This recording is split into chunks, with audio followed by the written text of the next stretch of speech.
Assalamualaikum warahmatullahi wabarakatuh. Apa kabar mitra caring sekalian? Ketemu lagi di acara kesayangan kita, Dr. Talk Health and Solution.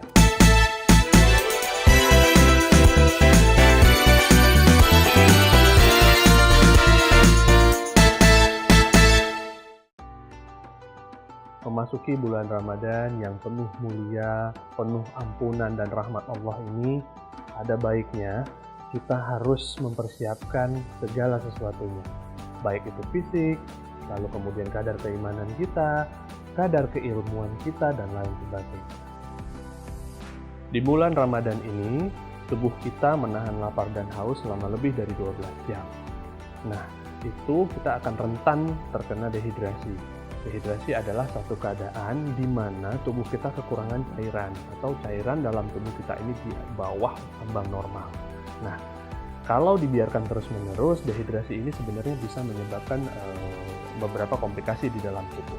Nah, tanda-tanda dehidrasi itu sendiri antara lain rasa haus, lalu kemudian warna urin atau warna air kencing yang berwarna lebih pekat dibandingin sebelumnya, lalu kemudian ada rasa pusing dan lain sebagainya. Untuk ketahanan tubuh manusia sendiri, manusia sebenarnya lebih kuat tidak makan 3 hari dibandingin tidak minum sama sekali 3 hari. Jadi jangan main-main dengan dehidrasi ini.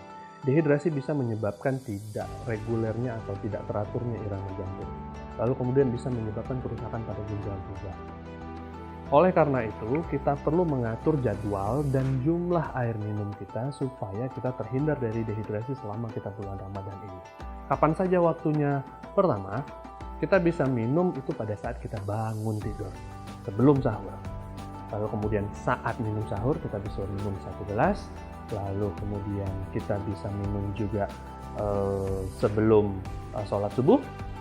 Lalu kemudian kita bisa minum saat berbuka puasa. Pastikan tercukupi ya. Lalu kemudian kita bisa minum pada saat menjelang sholat tarawih. Nah, setelah sholat tarawih kita bisa minum sekali lagi. Lalu kemudian sebelum tidur kita bisa minum.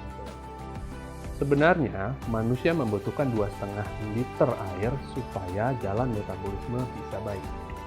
Selain jumlah air minum yang kita konsumsi, jangan lupa kita harus perhatikan kualitas air minum yang kita konsumsi.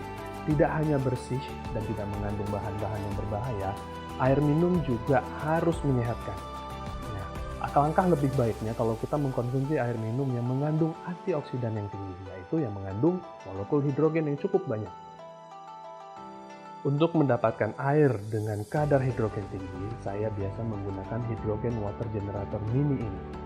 Nah, generator ini bisa membuat air dalam kemasan saya atau air minum saya ini mengandung molekul hidrogen yang sangat tinggi.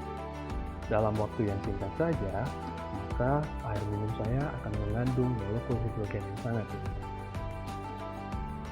Nah, molekul hidrogen ini berfungsi sebagai antioksidan di mana bisa meningkatkan daya tahan tubuh saya sehingga saya lebih fit dalam menjalani ibadah puasa saya.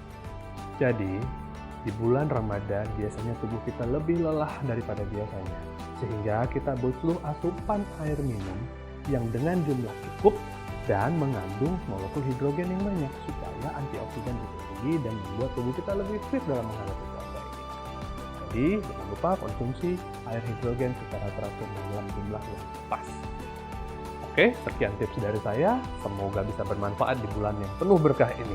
Sampai ketemu di episode berikutnya, Dr. Talk Health and Solution.